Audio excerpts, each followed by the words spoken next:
The Rental is directed by Dave Franco and stars Alison Brie, Dan Stevens, Shella Vand, and Jeremy Allen White. Two couples rent a vacation home for what should be a celebratory weekend getaway, and of course, things go horribly wrong. The Rental. And I'm wearing my Psycho t-shirt because this house is such an iconic place. And there's so many movies that use this similar premise of people who go on vacation and something goes really, really wrong. Some of these films have gone on to be wonderfully awesome horror movies like Cabin in the Woods, Evil Dead, of course, and even Tucker and Dale versus Evil. I love that movie. And then you have films like The Rental. So where does this one fall? Well, first of all, let's get the good stuff out of the way. And one of those really good things is the look of this film. I think Dave Franco, I believe this is his directorial debut. I think he has a good eye. This movie definitely has a big budget look to it in terms of the quality. There's these wonderful wide shots of the location, and again, with films like this, you tend to have maybe one or two locations, and that's what's going on here. He makes good use of the environment. There's this great color palette chosen, which gives the movie this almost retro feel to it. It feels like one of those horror movies from the 70s, that kind of thing. It looks like one of those horror movies. There was even one point in time where I was like, what is the timeline for this movie? Because I kind of spaced out and I forgot it. Yes, it is a modern era. But yeah, the movie has a great look to it. The sound design as well. Everything is very reminiscent of 70s horror movies, and you can see where his inspiration is coming from with those older films. The movie does take a while to get going, but again, all of this is, kind of a throwback to those older films that would try to build any suspense and the whole somebody's watching you from a distance, that kind of stalker vibe, a la Black Christmas. That kind of thing is going on here. Another aspect of this movie I quite enjoyed was the acting. And of course, this cast here is a pretty strong one. We have Alison Brie, who is the real life wife of Dave Franco, but she's also a very gifted actress. She's one of my personal favorites, and I think she's so talented. She is very capable and she immerses herself into her characters. She really does a good job of that. Whenever I'm watching her, I do tend to lose sight of it's Alison Brie, the actress, and that's always a good thing. I always say if I can forget who I'm looking at, that's fantastic. Another one who's very good at this is Dan Stevens, who first thing I ever saw him in was Downton Abbey. And if you tell me that he would be in genre stuff like The Apostle and The Guest, and playing villains and the stuff he did in Legion, he is a wonderfully diverse actor as well, and they play really well off each other. Of course, we have the acting talents of Sheila Vand, who most recently has been in one of my favorite television shows of late, Snowpiercer. And we have Jeremy Allen White, who most people will recognize from Shameless. That's where I know him from. So yeah, everybody is just really the four of them plus one other actor, but they are the ones carrying the story, and I think they do well with what they're given. But let's get into the negatives now, and with that I'll say what they're given isn't a lot.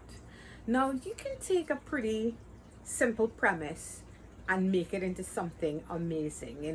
A lot of horror movies have done this, but I think the problem here was that one, this movie takes way too long to get to the meat of what's happening. If you've seen horror movies like this, you pretty much know what to expect to a certain point, and you're by the midway point, certain things are revealed, and you expect the pace to pick up a bit. That doesn't really happen with this movie. So much time is spent invested in the relationships between these four people that it works for and against the film.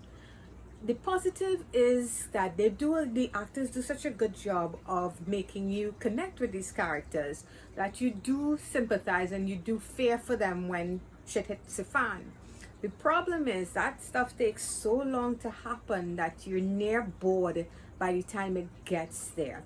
And so what I would say is, like, this movie trimmed the fat a little too much. You know, we needed something to chew on. And I think films like Vacancy, movies like that, have done a better job with stuff like this. The Strangers is another one that it builds and it builds and it builds, and that tension is just to breaking point by the time you get to that final act, you know. This movie doesn't have that, sadly. Another film I think does a good job of that is Hush. Netflix's Hush is another one. Uh, Lone, isolated area, but and there's not many people in it, maybe two people, two or three. But at the end of the day, the director does such a wonderful job of building on that tension and building on that fear after developing this character and getting us invested in their life and their safety, that we are just holding our breaths and rooting for them by the end of the film.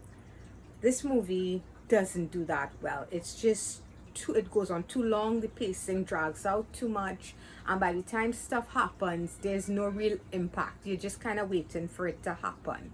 And the stuff that happens, unfortunately, it doesn't leave any kind of impact with you. It's just, you know, there's a kill and then there's another one, and it happens so quickly. There's no time to really feel any loss for losing anybody here. I mean, you maybe have a moment of, oh, that sucks, and you move on, you know. So I think what Dave Franco did here, and he co-wrote this story as well, is a solid start. It's not a bad movie by any stretch of the imagination. I think with a little bit more tightening up and a little more added, then this could have been a really stellar thriller. Sadly, there just isn't enough there to rank this with movies like Stranger and Vacancy and Hush in terms of suspense and adrenaline and that sort of thing. So I'm gonna give The Rental a 5 out of 10. And I'll say this for it. It makes me want to see more like this from Dave Franco. I think with a little more experience and a little more time, he's definitely gonna be somebody to look out for in this genre. The Rental gets a 5 out of 10. And that's it, guys. So I hope you like this. And if you saw this movie, let me know what you thought of it, because I have friends who loved it, and then I have friends like me who are like, nah, it's okay. So let me know how you felt about it. And if you enjoyed this video, please feel free to hit that thumbs up button. It's really appreciated. You want to subscribe to my channel? You could, of course, click on my face when it appears right over there. And you can check out past videos if you're in the mood. Until the next one, guys. Bye-bye.